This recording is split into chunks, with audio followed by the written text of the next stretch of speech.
Hi, I'm Daniel Lucas, and welcome to Book 101 Review. Book 101 is all about the books. Take two, sorry. You are an abstract essay.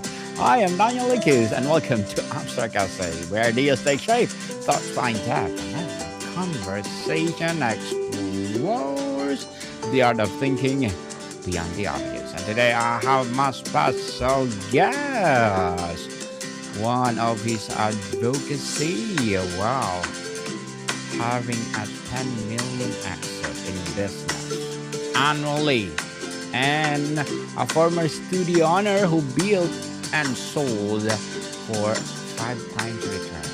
Oh, I want that, Mr. Mitch. I want that too. Five times returns. No other than Mr. Mitch Mcginley. Thank you so much for having me. Welcome, Mr. Metz. And can you please introduce more about yourself that I miss? Yeah, I'll do my best to make it quick and interesting. I'm 44. I live in Barcelona with my wife and my two kids who are 12 and 9. I sell yoga and Pilates type businesses after owning our own yoga studio, and it's been a wild ride. And so I'm excited to talk about it. Hmm. Thank you for sharing your wisdom and knowledge to the world, Mr. Metz. Thank you. I hope our listeners will enjoy those five times returns. Okay, 10 million, imagine. So let's start with something good. Can you tell us about our topic for today?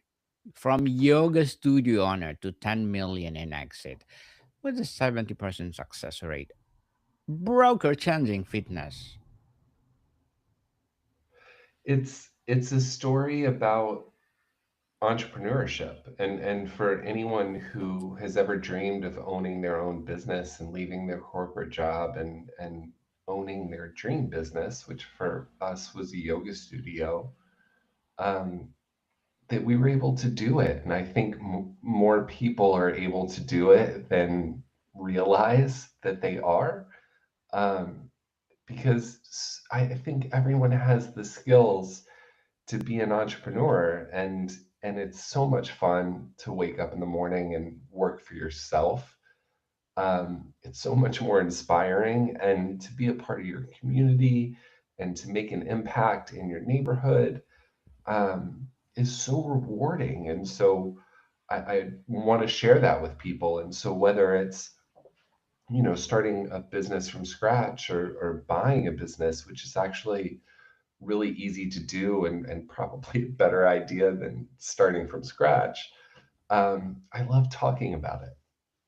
Yes, and again, thank you for sharing to the world, Mr. Midge. So tell us, your background as a yoga studio owner is your secret weapon. What specific frustration or aha moment from your ownership experience made you realize a traditional business brokerage model was failing fitness entrepreneurs? I don't know anyone that specializes in this industry besides me and us, my partner Kristen. It's really, most business brokers are generalists, and they work with everyone, and that's okay.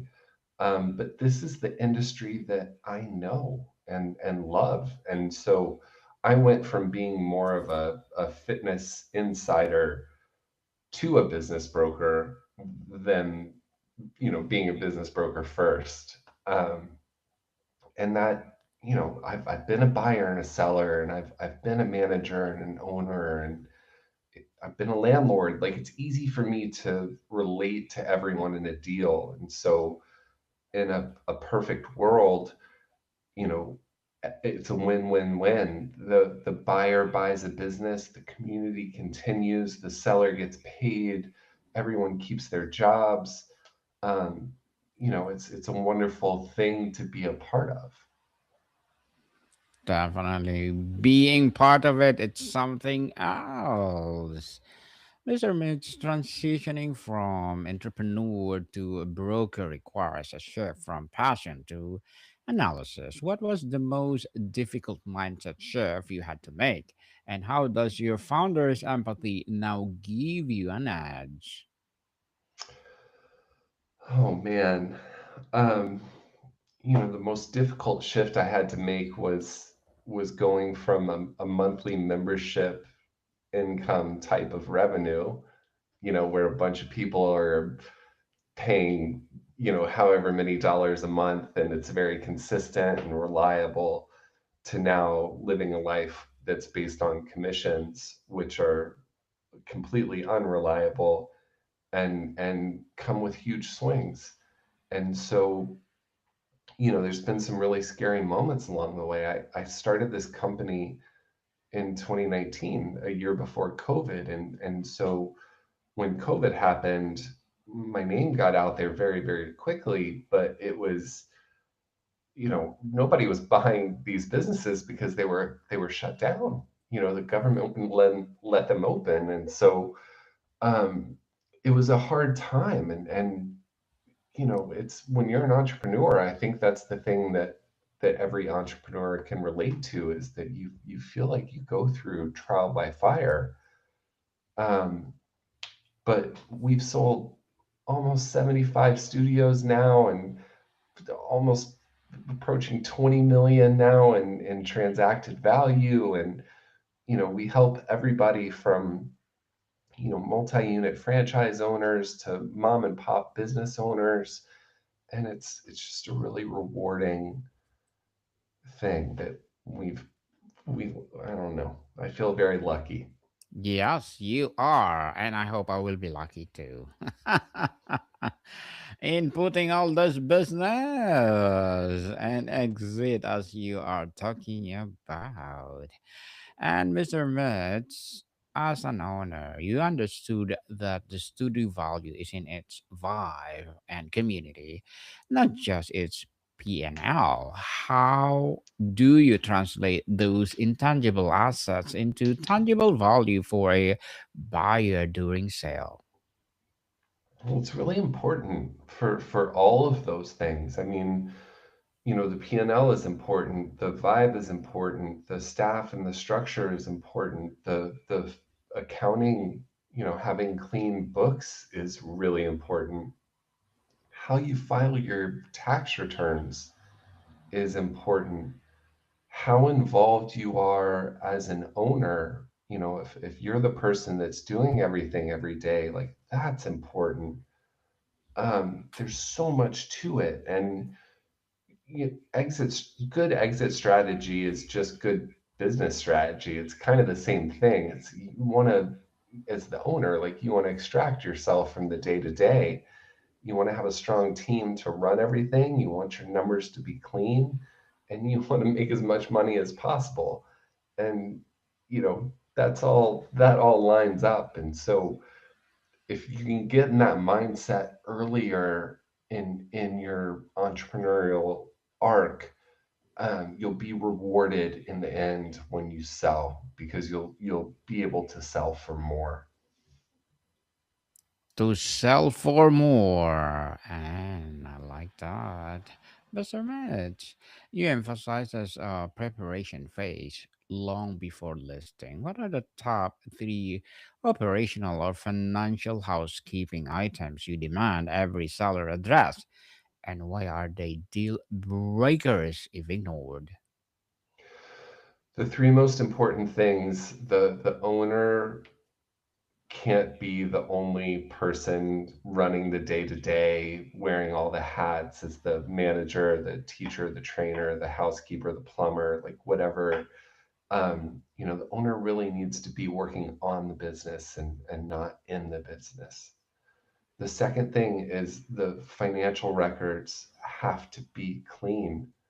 If you've changed bookkeepers or accountants in the last couple of years and there's inconsistency, then you need to hire someone else to come in and clean it up and make it all consistent, so that when we do present it to buyers, they they're comforted by the consistency of it.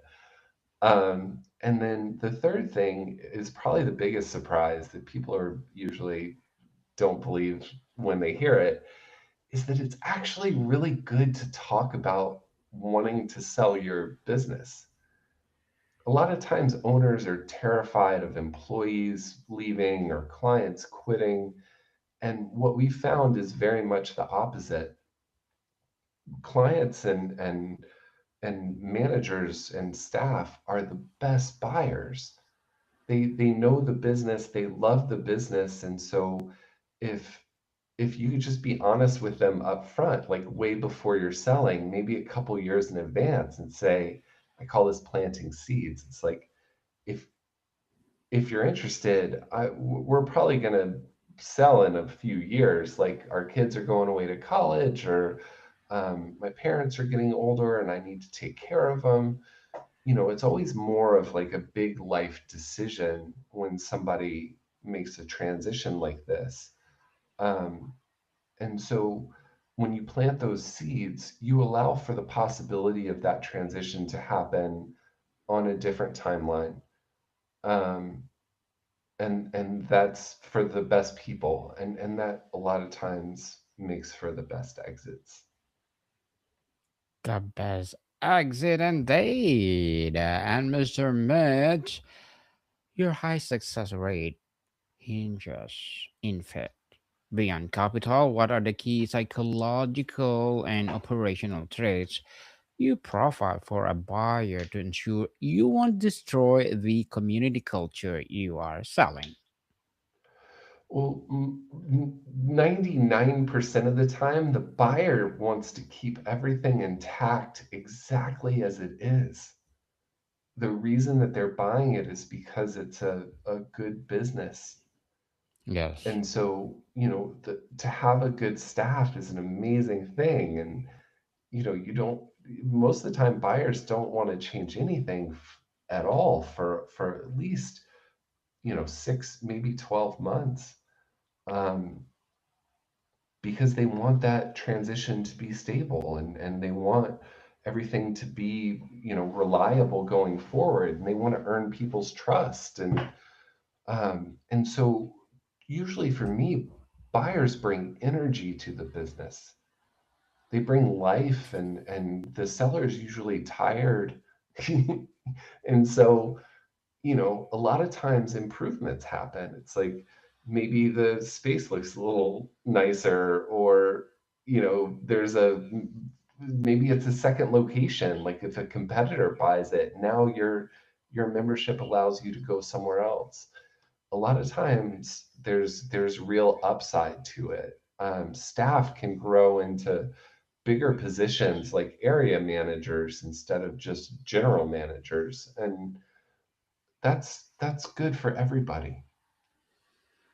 That's good for sure. And Mr. Mitch, sellers want cash, buyers want security. Can you give an example of how you creatively structured an earn out or seller financial deal that protected the seller's interest while making the business affordable and attractive to the right buyer? I've got so many of those stories. It's always hard. It's always hard at the end. You know, every deal has like a million things you have to work through, and then there's always like the last thing. And so if there's something that I can help with at the last moment, I always will. And my favorite story to tell is I had a landlord demand 5% equity in the buyer's company in order to agree to the lease assignment. So if you're buying this company for, let's say, $1 million, ultimately, if you're hoping to sell it for $1 million, the landlord is going to get 50,000 just to approve you as the person to take over the lease. That's ridiculous. right? Can you Yes. imagine having $1 million business and having your landlord take $50,000 of it in a sale? But what I was able to do was to promise the buyer that I would sell it for him at a discounted percentage. And I basically split it with him. And that was enough to get him across the finish line. Um, it's crazy that things like that happen. Um, but I ensured that I got another client in the future who I really liked, and I'm be happy to work with him again. And he got the business and has done so well with it since then. And so it's just a really positive story. Well, thank you for that story, Mr. Med. Fitness business or personal. How do you navigate the emotional attachment of a founder who is tied their identity to the business, especially when it comes to accepting realistic valuation, to letting go of control? This is such a good question. Um, because there's so much depth to it. And for every entrepreneur, it's different. Um, but your identity and your ego are ultimately at stake usually with transactions like this. I know from myself when I sold my yoga studio, I completely lost my identity because I wasn't a teacher. I just sat at the front desk because that's what I love to do, and that's what I'm good at is, smiling at people and welcoming them and giving them hugs. And um and it was really hard. There's part of that that's really difficult. Just like everything in life, like every major decision in life is always really difficult because it's you're like 51-49 on which one you think you should do. Um, but usually for me, there's a bit of an arc to this, and people start flirting with the idea of selling, and then one day they call me and they say, I'm done. Like I'm sure that I'm done and I'm ready.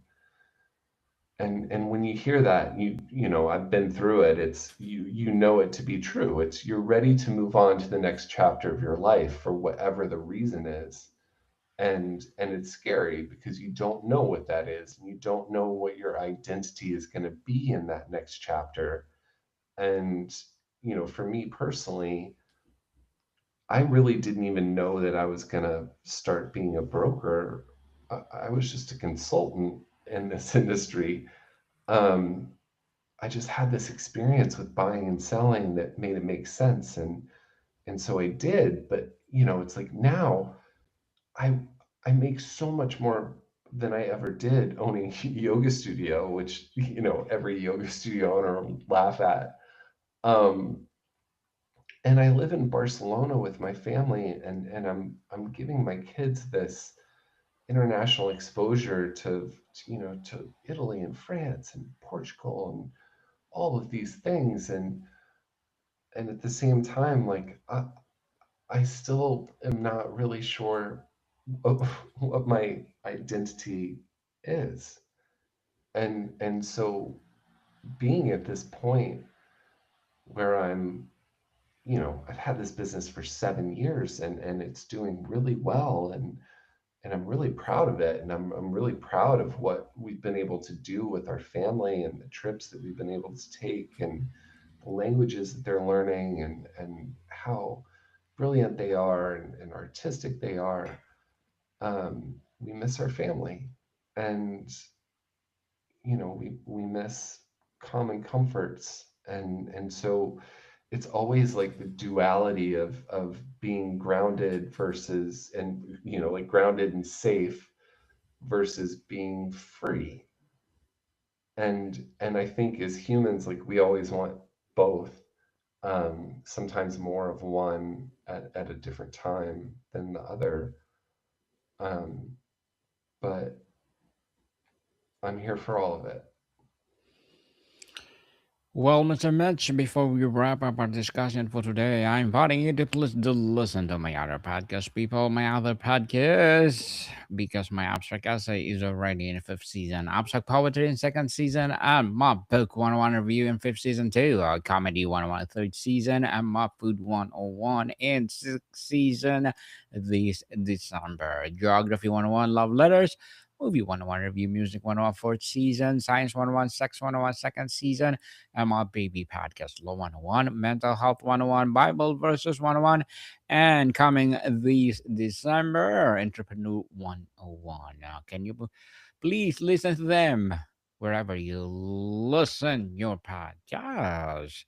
So, Mr. Mitch, tell us, is there one particular transaction, whether it succeed against the odds or fell apart tragically, that taught the most profound lesson about this business? Um, so many stories, both positive and negative. It's really hard to pick just one. Um, but because it's today, and I spoke to this person today, I'm going to tell this story.